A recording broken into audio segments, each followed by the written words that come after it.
Една од омилените теми, Факултет за туризам и бизнис логистика при Универзитетот Гоце Делчев Штип организира гастрономска изложба на алтернативни форми за развој на туризмот. Кога е исхраната во прашање, во кадрот во моментов гледате двајца кои што постојано се препираат околу тоа колку, каде и како. За едниот тоа е секогаш и секаде, а за другиот постојат некакви граници. Но сега зборуваме за нешто сосема друго. Професор доктор Татјана Бошков, деканот на Универзитетот во Штип, ни е гостинка ова утро. Поводот е 16-тата туристичко-гастрономска изложба на алтернативни форми за развојот на туризмот. Добро утро, добре ни дојдовте. Добро утро, добро утро. Но секако и сите настани кои што се во агендата на споменатиот факултет и воопшто на универзитетот, кои што се сродни, кои што се однесуваат на тоа што ќе го зборуваме денеска. Па добро, ајде да најавиме. Утре, 30 мај од 11 часот во Гевгелија, што ќе се случи? Да, утре ќе ни почне 16-та гастрономска изложба на алтернативни форми за развој на туризмот. Традиционално, значи 16 години поред ја одржуваме во хотел и казино Аполонија. Тие се нашиот верен домаќин, би кажала, бидејќи нашето седиште, односно седиштето на Факултет за туризам и бизнис логистика се наоѓа токму во Гевгелија. Она што е карактеристично за оваа изложба е што секоја година навистина го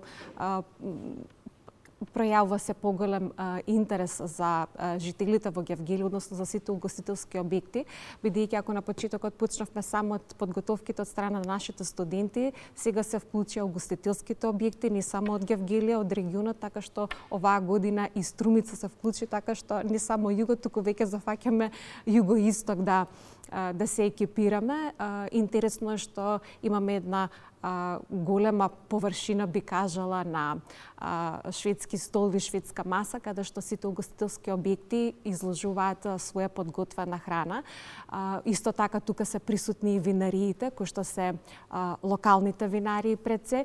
И збор за македонски производ. Така. И во секој случај таа една симбиоза која што настанува на оваа изложба е интересно да се почувствува, да се види и се разбира на крајот да се дегустира во она што го нуди гастрономијата, нели? Храната како е. Имаме што да понудиме. Да, дефинитивно. Добро, голем предизвик имате.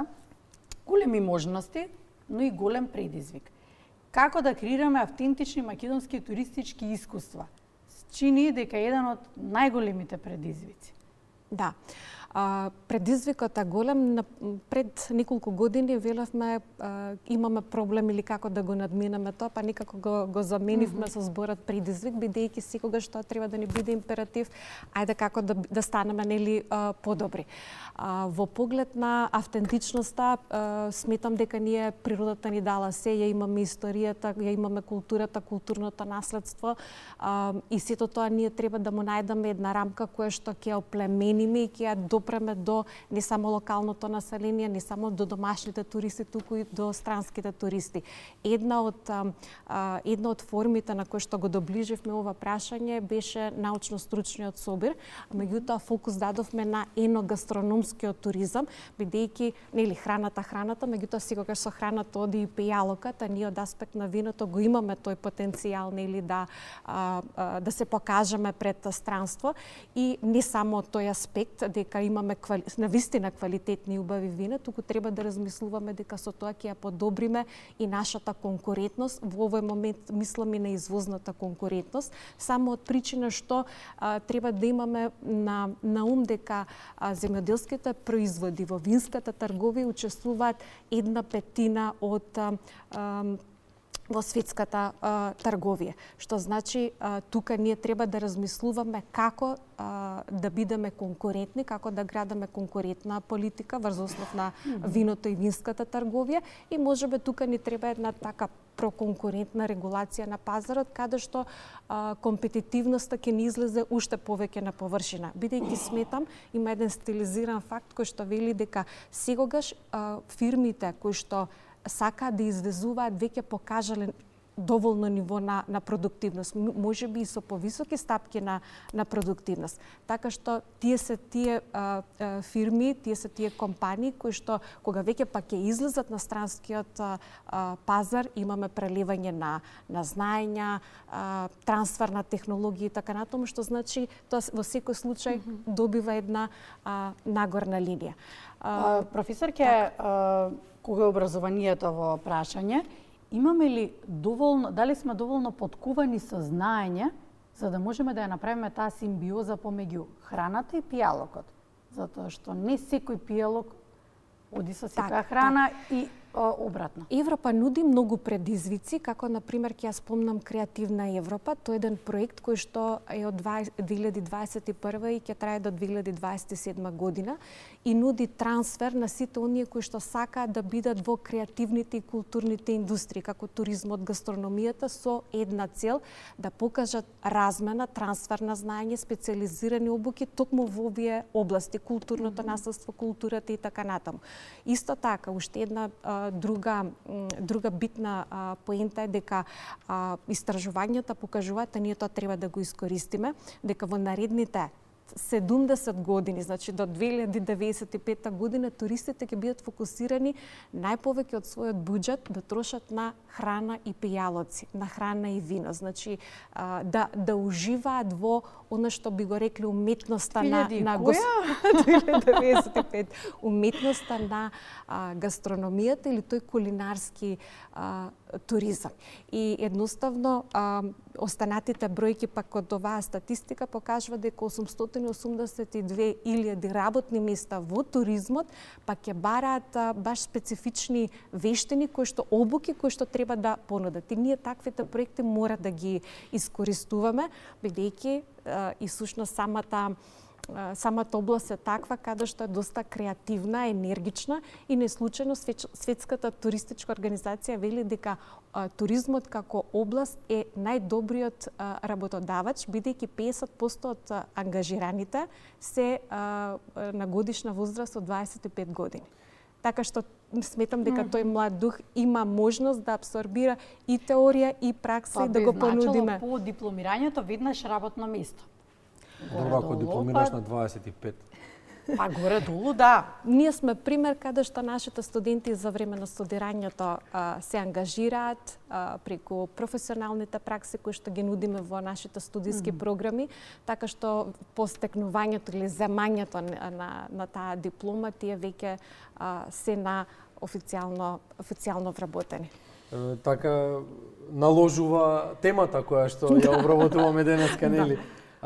Имавте научно стручен собир на гастрономски туризам во февруари, во април втора национална конференција културно наследство меѓу туризмот и идентитетот и 8-та меѓународна научна конференција предизвиците во туризмот и бизнис логистиката во 21 век.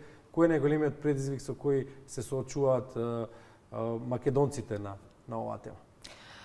Спомнавме две теми. Еве првата ќе ја кажам е тоа културното наследство, кој што сметам дека ни е предизвик на кој што мора да работиме, бидејќи тоа ни е дел од туризмот и би кажала столб и на традицијата, и на туризмот и на идентитетот. Бидејќи кога зборуваме за културно наследство, тоа е нашиот идентитет, не потсаќа кои сме, каде сме, како сме и тоа се разбира е и оној момент во однос на исхраната, гастрономијата и така натаму.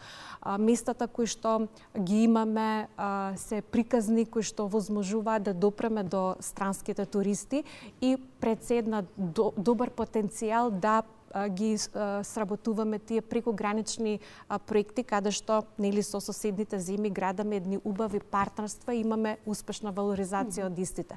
Во однос на 8-та меѓународна конференција ние се дадовме задача да ги решаваме предизвиците и да ги гледаме во однос на културата, туризмот, културното наследство, бизнисот и економијата, бидејќи факултетот ни е туризам и бизнис логистика.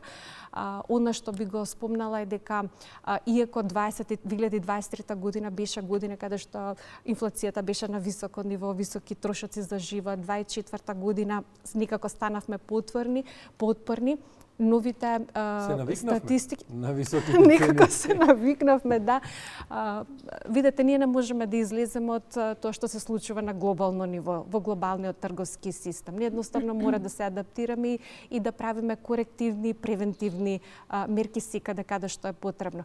Факт е дека ќе имаме забавување на сите оние варијабли кои што укажуваат на зголемување на економски раст. Меѓутоа сметаме дека тука фискалните напори кои што треба да се направат е нешто на кое што треба да се фокусираме за да може било која влада нешто што значи утре или иднина да може подобро да се адаптира кога имаме вакви